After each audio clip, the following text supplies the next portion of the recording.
Premier livre de Samuel, chapitre 22. Et David partit de là, et se sauva dans la caverne d'Adulam. Et ses frères et toute la maison de son père l'apprirent, et descendirent là vers lui. Et tout homme qui était dans la détresse, et tout homme qui était dans les dettes, et tout homme qui avait de l'amertume dans l'âme, s'assembla vers lui, et il fut leur chef. Et il y eut avec lui environ 400 hommes. Et David s'en alla de là à Mitzpé de Moab. Et il dit au roi de Moab, « Je te prie, que mon père et ma mère se retirent chez vous, jusqu'à ce que je sache ce que Dieu fera de moi. » Et il les amena devant le roi de Moab, et ils demeurèrent avec lui tous les jours que David fut dans le lieu fort. Et Gad, le prophète, dit à David, « Ne demeure pas dans ce lieu fort. Va et entre dans le pays de Juda. » Et David s'en alla et entra dans la forêt de Héret. Et Saül entendit que David et les hommes qui étaient avec lui s'étaient montrés. Et Saül était assis à Giba sous un tamarisque, sur la hauteur, sa lance à la main, et tous ses serviteurs se tenaient auprès de lui. Et Saül dit à ses serviteurs qui se tenaient auprès de lui, « Écoutez, Benjaminites, le fils d'Isaïe vous donnera-t-il, à vous tous aussi, des champs et des vignes? Vous établira-t-il tous chefs de milliers et chefs de centaines, que vous ayez tous conspiré contre moi, et que personne ne m'avertisse quand mon fils fait alliance avec le fils d'Isaïe, et que personne d'entre vous ne soit peiné pour moi, et ne m'avertisse que mon fils a soulevé contre moi mon serviteur pour me dresser des embûches, comme il le fait aujourd'hui? » Et Doeg, l'Édomite, qui était établi sur les serviteurs de Saül, répondit et dit, « J'ai vu le fils d'Isaïe venir à Nob vers Achimélec, fils d'Achitub, et il a interrogé l'Éternel pour lui, et il lui a donné des provisions, et il lui a donné l'épée de Goliath, le Philistin. » Et le roi envoya appeler Achimélec, le sacrificateur, fils d'Achitub, et toute la maison de son père, les sacrificateurs qui étaient à Nob, et ils vinrent tous vers le roi. Et Saül dit, « Écoute, je te prie, fils d'Achitub. » Et il dit, « Me voici, mon seigneur. » Et Saül lui dit, « Pourquoi avez-vous conspiré contre moi, toi et le fils d'Isaïe, que tu lui aies donné du pain et une épée, et que tu aies interrogé Dieu pour lui, afin qu'il s'élevât contre moi pour me dresser des embûches, comme il le fait aujourd'hui? » Et Achimélec répondit au roi et dit, « Et qui, parmi tous tes serviteurs, est comme David, fidèle et gendre du roi, et ayant accès à tes audiences privées et honoré dans ta maison? Ai-je commencé aujourd'hui à interroger Dieu pour lui? Loin de moi! Que le roi ne mette aucune chose à la charge de son serviteur, ni de personne de toute la maison de mon père, car de tout ceci, ton serviteur ne sait aucune chose, ni petite, ni grande. » Et le roi lui dit, « Certainement, tu mourras, Achimélec, toi et toute la maison de ton père. » Et le roi dit aux coureurs qui se tenaient près de lui, « Tournez-vous et mettez à mort les sacrificateurs de l'Éternel, parce que leur main aussi est avec David, et parce qu'ils ont bien su qu'il s'enfuyait, et qu'ils ne m'en ont point averti. » Et les serviteurs du roi ne voulurent pas étendre leurs mains pour se jeter sur les sacrificateurs de l'Éternel. Et le roi dit à Doeg, « Tourne-toi et jette-toi sur les sacrificateurs. » Et Doeg, l'Édomite, se tourna et se jeta sur les sacrificateurs, et il mit à mort ce jour-là 85 hommes portant l'éphod de lin. Et Saül frappa Nob, ville des sacrificateurs, par le tranchant de l'épée, hommes et femmes, enfants et celui qui tette, bœuf et âne et mouton, par le tranchant de l'épée. Et un des fils d'Achimélec, fils d'Achitub, dont le nom était Abiathar, se sauva et s'enfuit après David. Et Abiathar rapporta à David que Saül avait tué les sacrificateurs de l'Éternel. Et David dit à Abiathar, « Je le savais, ce jour-là, lorsque Doeg l'Édomite était là, qu'il ne manquerait pas de le rapporter à Saül. Moi, je suis cause de la mort de tous ceux de la maison de ton père. Demeure avec moi, ne crains point, car celui qui cherche ma vie, cherche ta vie, et près de moi, tu seras bien gardé. Premier livre de Samuel, chapitre 23.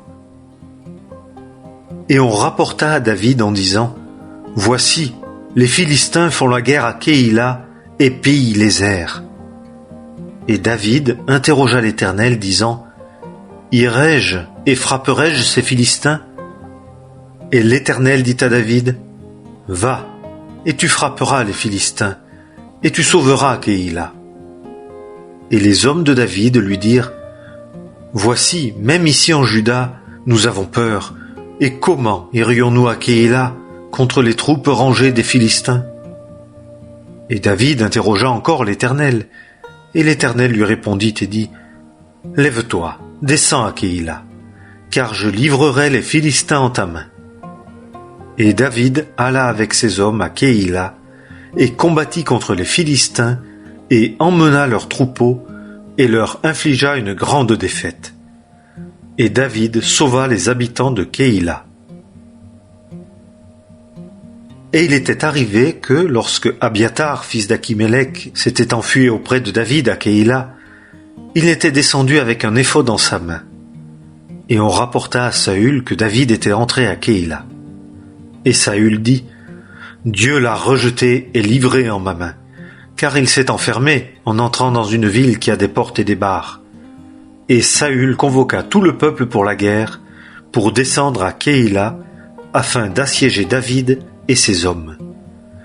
Et David sut que Saül méditait du mal contre lui, et il dit à Abiatar le sacrificateur, « Apporte l'éphod. » Et David dit, « Éternel, Dieu d'Israël, ton serviteur a appris comme une chose certaine que Saül cherche à entrer dans Keïla pour détruire la ville à cause de moi. Les hommes de Keïla me livreront-ils en sa main? Saül descendra-t-il, comme ton serviteur l'a entendu dire? Éternel, Dieu d'Israël, déclare-le, je te prie, à ton serviteur. » Et l'Éternel dit, « Il descendra. » Et David dit, « Les hommes de Keïla me livreront-ils, moi et mes hommes, en la main de Saül? » Et l'Éternel dit, « Ils te livreront. » Et David se leva, et ses hommes, environ 600 hommes, et ils sortirent de Keïla, et s'en allèrent où ils purent. Et on rapporta à Saül que David s'était échappé de Keïla, et il s'abstint d'entrer en campagne. Et David habita au désert, dans des lieux forts, et il habita dans la montagne, au désert de Ziph. Et Saül le cherchait tous les jours, mais Dieu ne le livra pas en sa main. Et David vit que Saül était sorti pour chercher sa vie. Et David se tenait au désert de Ziph dans un bois, et Jonathan, fils de Saül, se leva, et alla vers David dans le bois, et fortifia sa main en Dieu. Et il lui dit, « Ne crains pas, car la main de Saül, mon père, ne te trouvera pas, et tu régneras sur Israël, et moi, je serai le second après toi. Et Saül, mon père, le sait aussi. » Et ils firent les deux alliance devant l'Éternel, et David demeura dans le bois, et Jonathan s'en alla à sa maison. Et les Ziphiens montèrent vers Saül à Giba, disant, « David ne se tient-il pas caché auprès de nous, dans les lieux forts, dans le bois, sur la colline de Hakila, qui est au midi de Jéchimon? Et maintenant, ô roi, puisque tout le désir de ton âme est de descendre, descends, et ce sera à nous de le livrer en la main du roi. » Et Saül dit, « Béni soyez-vous de par l'Éternel, de ce que vous avez eu pitié de moi. Allez, je vous prie, assurez-vous encore davantage, et sachez, et voyez le lieu où est son pied, et qui l'y a vu, car on m'a dit qu'il est très rusé. Et voyez et sachez toutes les cachettes où il se cache, et revenez vers moi, avec quelque chose de certain, et j'irai avec vous. Et il arrivera que, s'il est dans le pays, je le chercherai soigneusement parmi tous les milliers de Juda. » Et ils se levèrent et s'en allèrent à Ziph devant Saül. Mais David et ses hommes étaient au désert de Maon, dans la plaine, au midi de Jéchimon. Et Saül et ses hommes allèrent pour le chercher. Et on le rapporta à David, et il descendit le rocher et habita au désert de Maon. Et Saül l'apprit, et il poursuivit David au désert de Maon. Et Saül allait de ce côté-ci de la montagne, et David et ses hommes de l'autre côté de la montagne. Et David fuyait en hâte pour échapper à Saül, et Saül et ses hommes cherchaient à environner David et ses hommes pour les prendre. Et un messager vint à Saül disant : « Hâte-toi et viens, car les Philistins se sont jetés sur le pays. » Et Saül cessa de poursuivre David, et il marcha à la rencontre des Philistins. C'est pourquoi on a appelé ce lieu-là Séla Hamaklécoth. Premier livre de Samuel, chapitre 24. Et David monta de là et habita dans les lieux forts d'En-Guédi. Et il arriva que, quand Saül fut revenu de la poursuite des Philistins, on lui rapporta en disant : « Voici, David est au désert d'En-Guédi. » Et Saül prit 3000 hommes d'élite de tout Israël, et il s'en alla pour chercher David et ses hommes sur les rochers des Bouquetins.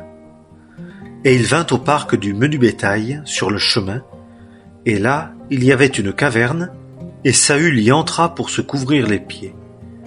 Et David et ses hommes étaient assis au fond de la caverne. Et les hommes de David lui dirent : « Voici le jour dont l'Éternel t'a dit : Voici, je livre ton ennemi en ta main, et tu lui feras comme il sera bon à tes yeux. » Et David se leva et coupa secrètement le pan de la robe de Saül. Et il arriva après cela que le cœur de David le reprit de ce qu'il avait coupé le pan de la robe de Saül. Et il dit à ses hommes : « Loin de moi, de par l'Éternel, que je fasse une telle chose à mon Seigneur, à loin de l'Éternel, que d'étendre ma main sur lui, car il est loin de l'Éternel. » Et David retint ses hommes par ses paroles, et ne leur permit pas de s'élever contre Saül. Et Saül se leva de la caverne, et alla son chemin. Et après cela, David se leva, et sortit de la caverne, et cria après Saül, disant : « Ô roi, mon Seigneur !» Et Saül regarda derrière lui, et David s'inclina le visage contre terre, et se prosterna. Et David dit à Saül : « Pourquoi écouterais-tu les paroles des hommes qui disent : Voici, David cherche à te faire du mal ? Voici, tes yeux ont vu en ce jour que l'Éternel t'a livré aujourd'hui en ma main dans la caverne, et on m'a dit de te tuer. Et mon œil t'a épargné, et j'ai dit : Je n'étendrai point ma main sur mon Seigneur, car il est loin de l'Éternel. Et regarde, mon père, regarde le pan de ta robe dans ma main, car, en ce que j'ai coupé le pan de ta robe, et ne t'ai point tué, sache et vois qu'il n'y a pas de mal en ma main, ni de transgression, et que je n'ai pas péché contre toi. Et toi, tu fais la chasse à mon âme pour la prendre. L'Éternel jugera entre moi et toi, et l'Éternel me vengera de toi. Mais ma main ne sera pas sur toi. Comme dit le proverbe des anciens, des méchants vient la méchanceté, mais ma main ne sera pas sur toi. Après qui est sorti le roi d'Israël ? Qui poursuis-tu ? Un chien mort ? Une puce ? Et l'Éternel sera juge, et il jugera entre moi et toi, et il verra, et plaidera ma cause, et me fera droit, en me délivrant de ta main. » Et lorsque David eut achevé de dire ces paroles à Saül, Saül dit : « Est-ce là ta voix ? mon fils David ?» Et Saül éleva sa voix et pleura. Et il dit à David, « Tu es plus juste que moi, car toi tu m'as rendu le bien, et moi je t'ai rendu le mal. Et tu as fait connaître aujourd'hui que tu agissais en bien envers moi, en ce que l'Éternel m'avait livré en ta main, et que tu ne m'as pas tué. Et si un homme a trouvé son ennemi, le laissera-t-il aller sain et sauf ? Que l'Éternel te fasse du bien, en récompense de ce que tu as fait aujourd'hui à mon égard. Et maintenant, voici, je sais que certainement tu régneras, et que le royaume d'Israël sera établi en ta main. Et maintenant, jure-moi par l'Éternel, que tu ne retrancheras point ma semence après moi, et que tu n'ôteras point mon nom de la maison de mon père. » Et David le jura à Saül. Et Saül s'en alla dans sa maison, et David et ses hommes montèrent au lieu fort.